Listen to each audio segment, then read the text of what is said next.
Hello everyone, ফুলিমারি একাডেমিতে তোমাদের প্রত্যেককে স্বাগত। দুর্গাপূজার পরেই তোমাদের গ্রুপ সি এবং গ্রুপ ডি এর নোটিফিকেশন আসতে চলেছে। স্কুল সার্ভিস কমিশনের গ্রুপ সি এবং গ্রুপ ডি নোটিফিকেশন। এর আগের ভিডিওতে তোমাদের ডিটেলসে সিলেবাস, ভ্যাকেন্সি, কত নম্বর থাকবে এবং পরীক্ষার পদ্ধতি এবং নিয়োগ পদ্ধতি সমস্ত কিছুই আলোচনা করেছি আগের ভিডিওতে। তোমরা যদি কেউ দেখে না থাকো সেই ভিডিওটা দেখে নিও।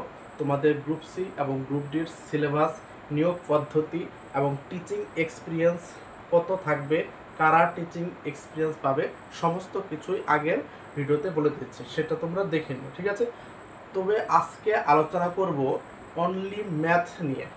বিগত বছরে অর্থাৎ 2017 সালে যে লাস্ট এসএসসি গ্রুপ সির পরীক্ষাটি হয়েছিল, সেখানে অঙ্কেতে কত নম্বর ছিল এবং কোন কোন অধ্যায় থেকে প্রশ্নগুলো এসেছিল এবং সিলেবাসে কোন কোন অধ্যায়গুলো বলা ছিল, সেটা নিয়েই আজকের আলোচনা, ঠিক আছে।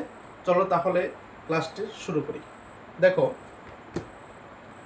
প্রথমে আমি বলে নেই তোমাদের সিলেবাসে গত বছরের যে 2016 সালে সিলেবাসটা ছিল সেখানে কোন কোন অধ্যায়গুলো বলা ছিল। তার আগে বলে নেই এবারও যে পরীক্ষাটি হতে চলেছে তোমাদের দুর্গাপূজার পরে অর্থাৎ অক্টোবরের মাঝামাঝি সময় থেকে বা লাস্ট উইক থেকে তোমাদের কিন্তু ফর্ম ফিল আপ শুরু হয়ে যাবে এবং পরীক্ষাটি 2026 সালের ফেব্রুয়ারি মাসে বা মার্চ মাসে হয়ে যাবে, ঠিক আছে। সময় কিন্তু খুবই কম, সেইভাবে তোমাদের কিন্তু প্রিপারেশন নিতে হবে। এবার বলি, সিলেবাসটা কিন্তু এবারও চেঞ্জ হবে না। 2016 সালে গ্রুপ সির যে সিলেবাসটা ছিল সেম 2025 সালেও সিলেবাসটা হবে, কারণ এসএলএসটির সিলেবাসে কিন্তু কোনো পরিবর্তন হয়নি। 2016 সালের যে এসএলএসটির সিলেবাস ছিল এবং 2025 সালে যে এসএলএসটির পরীক্ষা হলো, কোনো সাবজেক্টে কিন্তু সিলেবাসের কোনো পরিবর্তন হয়নি। সুতরাং গ্রুপ সি এবং গ্রুপ ডিতেও কোনো রকম পরিবর্তন হবে না। গ্রুপ সির যোগ্যতা হলো মাধ্যমিক পাস। তুমি যদি মাধ্যমিক পাস করে থাকো এবং 18 থেকে 40 বছরের মধ্যে হয়ে থাকো, তাহলে কিন্তু তুমি এই গ্রুপ সি পরীক্ষা দিতে পারবে এবং গ্রুপ ডি পরীক্ষাও দিতে পারবে। একই সঙ্গে দুটি ফর্ম ফিল আপ করতে পারবে এবং দুটি পরীক্ষায় কিন্তু দিতে পারবে। গ্রুপ ডির যোগ্যতা হলো 8 পাস এবং গ্রুপ সির যোগ্যতা হচ্ছে মাধ্যমিক পাস, ঠিক আছে। তাহলে আজকের মূল বিষয় হচ্ছে ম্যাথামেটিক্সের কোন কোন অধ্যায় থেকে কোন কোশ্চেনগুলো এসেছিল সেটাই আমি দেখাবো। এবার তার আগে আমি সিলেবাসটা বলে দিই। দেখো সিলেবাসটা কি আছে। Questions of this component will cover number system including questions on simplification, অর্থাৎ সরল অঙ্ক আসবে। তারপর কি বলেছে, ডেসিমালস অর্থাৎ দশমিক ভগ্নাংশের অঙ্ক আসবে, দশমিকের অঙ্ক আসবে। তারপর ডিভিজিবিলিটি অর্থাৎ বিভাজ্যতা থেকে অঙ্ক আসতে পারে। মানে সিলেবাসে কোন কোন অধ্যায়গুলো বলেছে, 10 থেকে 12টা অধ্যায় বা চ্যাপ্টার বলেছিল। ওকে, কি কি নাম্বার সিস্টেম আমি লিখে দিচ্ছি, কি কি বলেছিল। 2016 সালে সিলেবাস কি ছিল, ঠিক আছে, ম্যাথের সিলেবাস। ওকে, ভিডিওটা শেষ পর্যন্ত দেখবে। আমি ভিডিওতে বলে দেব বিগত সালে কোন অধ্যায় থেকে কতগুলো প্রশ্ন এসেছিল, ঠিক আছে। এবং এর পরের পার্টে অর্থাৎ এর পরে যে ভিডিওটা করব সেখানে বিগত বছরের ম্যাথের কোশ্চেনগুলো কিন্তু অ্যানালাইসিস করে দেবো, ঠিক আছে। তাই চ্যানেলে যদি নতুন হয়ে থাকো চ্যানেলটি কিন্তু সাবস্ক্রাইব করে দিও এবং চ্যানেলের সঙ্গে জুড়ে থাকো। এবার দেখো কি কি বলেছিল। বলেছিল নাম্বার সিস্টেম, নাম্বার সিস্টেম। 2 নম্বর বলেছিল সিম্পলিফিকেশন,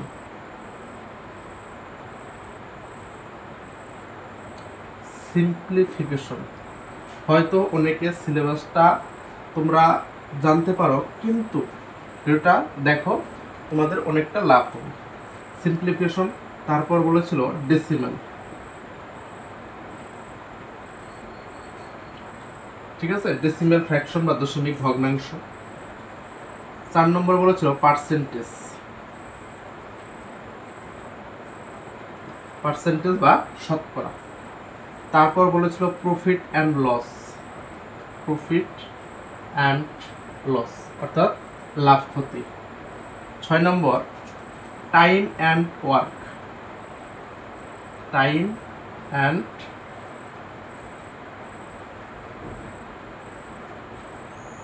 অ্যান্ড ওয়ার্ক, 6 নম্বর। ওকে, 7 নম্বর এদিকে লিখছি টাইম অ্যান্ড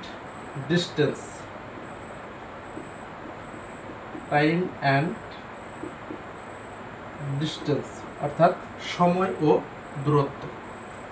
তারপর বলেছিল এলসিএম অ্যান্ড এইচসিএফ, লসাগু ও গোসাগু।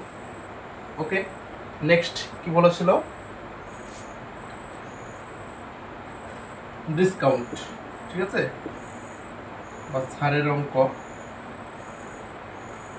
এটা পার্সেন্টেজের মধ্যেই পড়ে এই ডিসকাউন্টটা।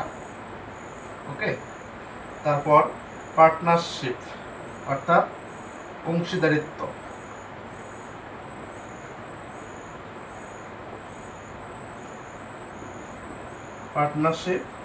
রেশিও অ্যান্ড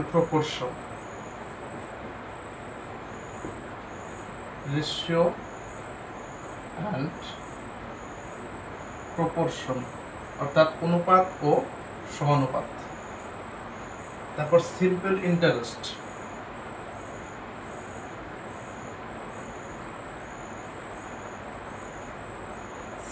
ইন্টারেস্ট, অর্থাৎ সরল সুদ কষা। ওকে, তারপর বলেছিল অ্যাভারেজ,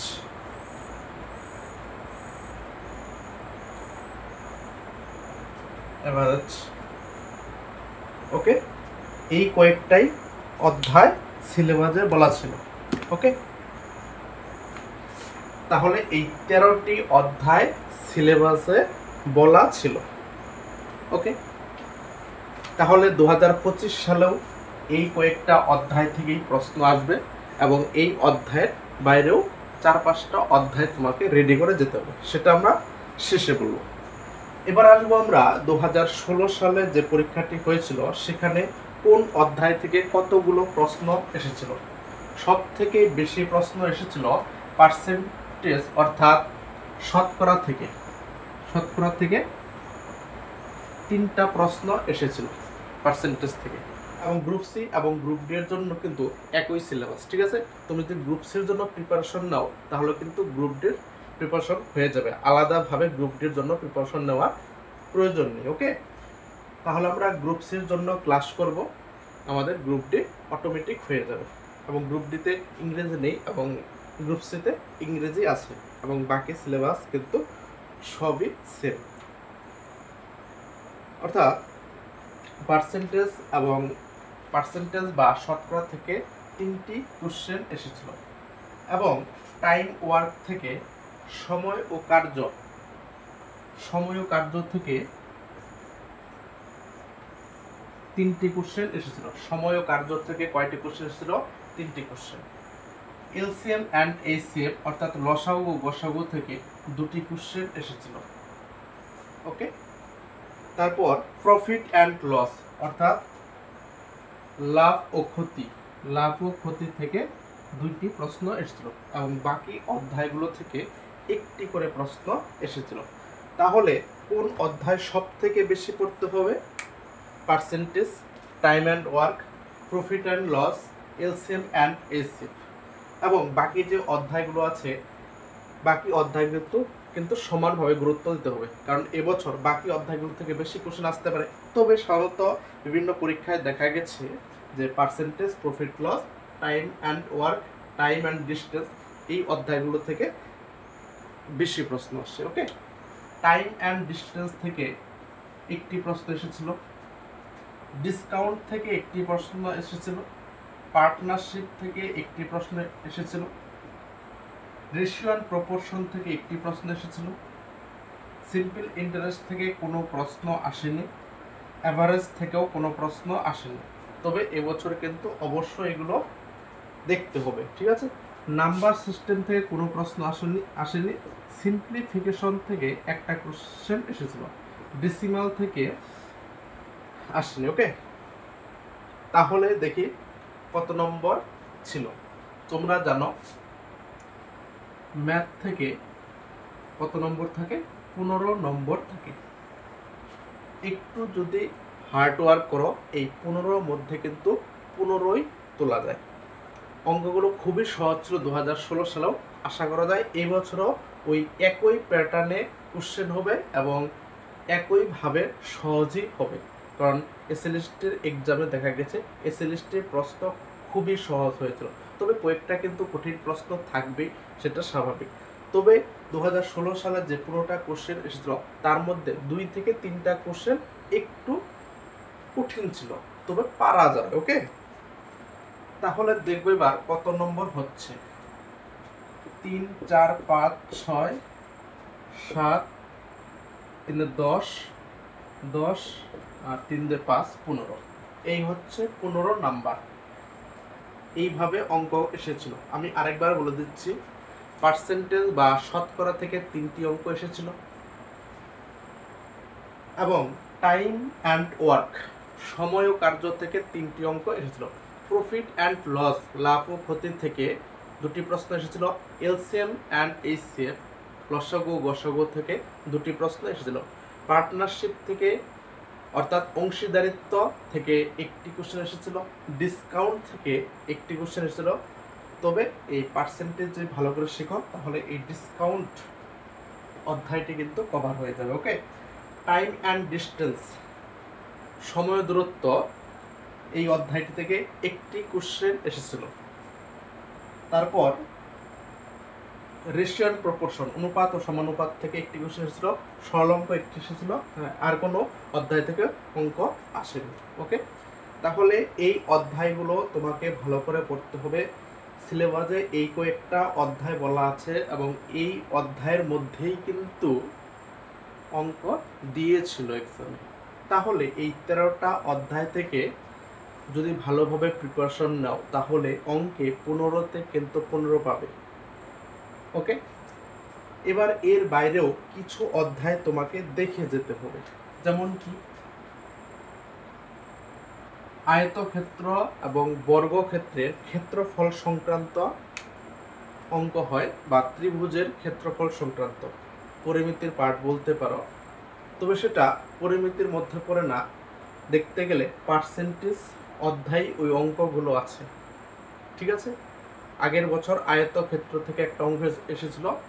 কোশ্চেনটা ছিল একটি আয়তক্ষেত্রের দৈর্ঘ্য 15% বৃদ্ধি করলে এবং প্রস্থ 15% হ্রাস করলে শতকরা ক্ষেত্রফল কি পরিবর্তন হবে। এই অঙ্কটা এসেছিল। অঙ্কটার উত্তর হবে 2.25% হ্রাস, বা 2.14% হ্রাস পায়। ঠিক আছে, খুবই সহজ অঙ্ক, দেখা মাত্রই উত্তর হয়ে যায়। সেইভাবে বাড়িতে প্র্যাকটিস করতে হবে এবং আমিও আমার এই চ্যানেলের মাধ্যমে ক্লাসগুলো নিয়ে আসবো। ঠিক আছে, চ্যানেলে যদি নতুন হয়ে থাকো চ্যানেলটি কিন্তু অবশ্যই সাবস্ক্রাইব করতে হবে। এবার বলবো এই অধ্যায়গুলোর জন্য কোন বই তোমাকে দেখতে হবে। তোমাদের কাছে যদি সুবীর দাস বা আর.এস. আগরওয়ালের বই থাকে, আর.এস. আগরওয়াল অথবা এস চান্দের বই বাংলা ভার্সনে, এই দুটির মধ্যে যে কোনো একটি বই থেকে প্র্যাকটিস করলেই হয়ে যাবে। যদি অঙ্ক বইয়ের কথা বলি, 2টি বই বলবো। ওকে, 1 নম্বর হচ্ছে সুবীর দাস, 2 নম্বর হচ্ছে এস চাঁদ। ওকে, বাংলা ভাষায় বই। এই 2টি বইয়ের মধ্যে যে কোনো একটি বই থেকেই প্র্যাকটিস করলে অনায়াসে কমন পাবে।